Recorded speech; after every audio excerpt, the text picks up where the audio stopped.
এক সপ্তাহ যাবত বিভিন্ন দেশি বাদামি মুরগির ডিম প্রতি কেজিতে প্রতি ডজনে 10 টাকা বৃদ্ধি পেয়েছে, এমনটাই আমরা বাজার করে দেখেছি। এমনকি পেঁয়াজ আলু প্রতি কেজিতে 5 টাকা বেড়ে প্রতি কেজিতে 5 টাকা বৃদ্ধি পেয়েছে।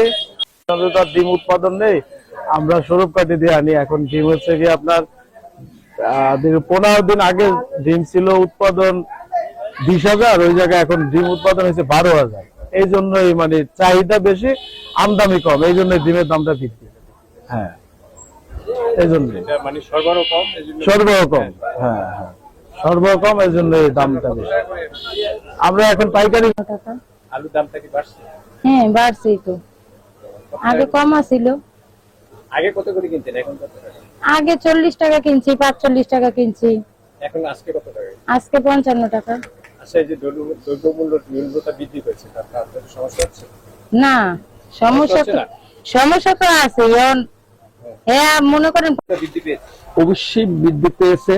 এটা কারণটা হচ্ছে যেমন আমাদের দেশের ক্রেতা দুর্যোগ করে, আগের থেকে 10 টাকা 5 টাকা করে বেশি, পেঁয়াজও 10 টাকা বেশি। এটা আমাদের হাতে না, এটা হচ্ছে উপরের হাতে। আমরা তো এটা তো মেহেন্দিগঞ্জ, আমরা আনি বরিশাল ঢাকার থেকে, না আমরা বেশি বিক্রি করি না, ওইটার সমতুল্য বিক্রি করি।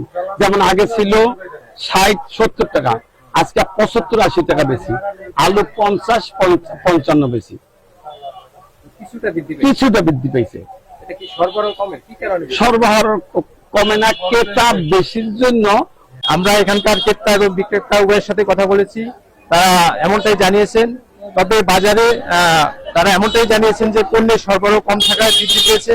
আমরা মেহেন্দিগঞ্জের বাজার ঘুরে লক্ষ্য করেছি, তবে বিক্রেতারা অভিযোগ করেছেন যে সরবরাহ কম থাকায় প্রতিটি মালের মূল্য 5 থেকে 10 টাকা বৃদ্ধি পেয়েছে। যেমনি আলু পেঁয়াজ থেকে শুরু করে আদার মূল্য কিছুটা বৃদ্ধি পেয়েছে বলে ব্যবসায়ীরা আমাদেরকে জানিয়েছেন। তেমনি প্রতিটি পণ্যেই 5 থেকে 10 টাকা বৃদ্ধি পেয়েছে। এই ছিল আমার কাছ থেকে বরিশাল মেহেন্দিগঞ্জ থেকে বাজার নিয়ে সর্বশেষ সংবাদ।